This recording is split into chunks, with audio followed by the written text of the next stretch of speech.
Are aliens a sci fiction created by the film industry? Are aliens a reality but a misleading vision? Or perhaps are they a future evolution of humanity? And if these really exist and have already visited Earth, it would mean that they are more advanced than the human race, right? What if the Earth had been a great laboratory and human beings the final product of evolutionary experiments promoted by technologically advanced extraterrestrial intelligences? This is what some, since the late 1950, have assumed based on unconventional analyses of ancient myths and legends and unusual or anachronistic archaeological finds. Well, let me know in the comments what your beliefs are. Ancient astronauts. Legends. No way. The most famous popularizer of what has become known as the theories of the ancient astronauts, the Swiss Erich von Däniken, argues that myths and legends of the most remote past of human civilization should be taken much more literally than has been done by scholars so far. According to von Däniken, man's attempts to explore space allow us to reread the events of our prehistory. Why, for example, in the mythology of most human civilizations, is there an image of gods descending from the sky? Usually, the interpretation of scholars is symbolic, that is, the first men thought that nature, which they could not govern, came from gods arrived from heaven, that is, from the immensity of the world around them. However, according to the Swiss author and others, if humanoid-looking aliens had landed on our planet in past times, the description of this visit by extraterrestrials would have taken this form. Moreover, what do the cave depictions of strange men who wear even more bizarre headdresses, such as those that appear on the Tassili Mountains, in the Algerian Sahara, or even in Italy, in Val Camonica, recall? According to von Däniken, they are indeed extraterrestrial visitors, equipped with spacesuits, diving suits, and antennas, which tens of thousands of years ago met our ancestors.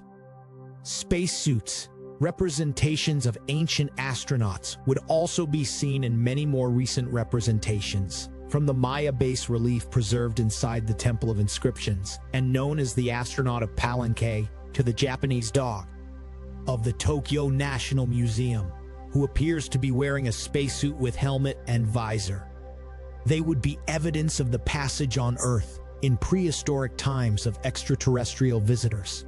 Even the so-called objects out of place or out-of-place artifacts, as they are called by fans of these theories. These are, for example, microscopic tungsten spirals, recently found on the Urals and deep rock layers dating back to the Pleistocene, and that could suggest nanotechnologies impossible for the time. There'd be classified documents like the Guy Hoddle memo stored in the FBI archives, the telegram dated 22 March 1950, attest to the existence of UFOs. It reads that free-flying disc-shaped objects have been discovered in New Mexico. Each of them hosts 3 aliens with human features, but with a maximum height of 1 meter and dressed in metal suits. Even a gold chain found in 1891 inside a block of coal dating back to the Paleozoic would suggest an ancient extraterrestrial visit. A footprint found in a geological layer dated to the Cambrian 500 million years ago recalls the sole of a shoe of an ancient modern man. Actually, it is a natural spot of rock. And even the skull of a bison dating from 70,000 years ago, kept at the Museum of Paleontology in Moscow, which has a round hole on its forehead, would suggest that someone at that time was hunting with firearms. Actually, the hole is caused by the action of some parasites. In short, many small clues that, placed side by side, according to some should constitute sufficient evidence in favor of the theory of the ancient astronauts. But von Däniken and his emulators go further. Do not just imagine possible visits of extraterrestrial civilizations to our planet, but they claim that the ancient visitors are actually our ancestors and that the appearance of Homo sapiens on Earth is the result of crossbreeding and genetic experiments on hominids. Using their advanced knowledge of molecular biology, extraterrestrials would have decided to accelerate human evolution. That is, They took some specimens of monkeys, of the most evolved species then existing, and used them to create men in their image and likeness. This separation would be inspired, among other things, by the stories of Adam and Eve in the Bible, or Prometheus, the Greek hero who stole fire from the gods to give it to men. And even the legend of Atlantis, where an evolved civilization thrived until a huge catastrophe caused its extinction, would tell the same story in fairy tale form. Mesopotamia, alien base. A variant of this theory was proposed by the Azeri writer Zecharia Sitchin, who, reinterpreting ancient Sumerian and Middle Eastern texts, assumed that the gods of Mesopotamian cultures were nothing but extraterrestrials. The aliens, Anunnaki in Sumerian, would come from the hypothetical planet Nibiru, which would still orbit our sun. The Anunnaki would have arrived on Earth 450,000 years ago, looking for minerals and perhaps gold, which they needed on their planet. Because they needed a lot of material, they decided to create labor at no cost by genetically modifying Homo erectus by crossing it with their own race, and thus creating Homo sapiens. The Sumerians would then establish civilization in Mesopotamia under the leadership of the Anunnaki, until in 2000 BC, a nuclear war broke out between different extraterrestrial factions. Sitchin also argued that much of the megalithic works scattered around the globe had been built by the Anunnaki. Subjective interpretations. These are certainly very fascinating theories, but what does the scientific community think? The main problem with authors like von Daniken is that their approach is extremely subjective, said William H. Steibing, associate professor of history at the University of New Orleans in Louisiana. They simply describe the impression they receive from a Bible passage or from a statuette, thus stimulating ideas and questions. But immediately after these impressions are treated as facts ascertained, a bit like with the psychological test of ink stains Rorschach, where in an undefined spot everyone sees what he wants.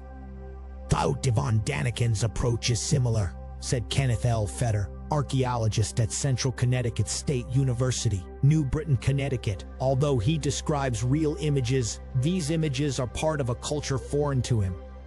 Without a knowledge of the religious, artistic, or historical context of the drawings and representations within the cultures that produce them, the descriptions provided by von Daniken tell us much more about what is in his head rather than that of the ancient artists who produced it. For example, cave paintings or figurines identified as extraterrestrials with helmets and antennae could more simply be explained as figures of shamans or priests wearing masks of deer or mythical figures. Let's take the Mayan sarcophagus of Palenque, continues Fetter. In reality, not knowing the cultural context of Palenque, he does not recognize the Mayan symbols present in the engraving and cannot even understand that the man depicted on the lid is a historical character, not an extraterrestrial. It is the Mayan king Pacal, depicted between the life, the tree of Seba above him, and the death, the monster of the earth below him. In general, then, supporters of these theories believe that the ancients were too backward to have thought and built the artistic and architectural works that have survived to this day. And they are constantly amazed that myths and legends speak of divine weapons capable of reducing ancient cities into ashes, or that emit flashes or blinding rays, claiming that similar descriptions could not arise from the imagination of the ancients. Divine weapons. Jules Verne described a space journey to the moon, or Leonardo da Vinci, who imagined flying machines and submarines long before it was even realistic to conceive of their realization. As the astronomer Carl Sagan, one of the founders of this project, Search for Extraterrestrial Intelligence Search for Extraterrestrial Intelligence, said, "There is nothing absurd a priori in the theories of the ancient astronauts.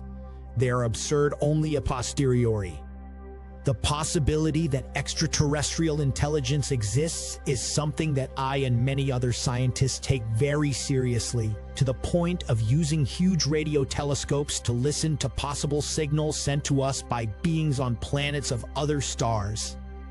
If there were convincing evidence that in the past we were visited by such beings, our task would be enormously simpler. But unfortunately, there are no similar tests.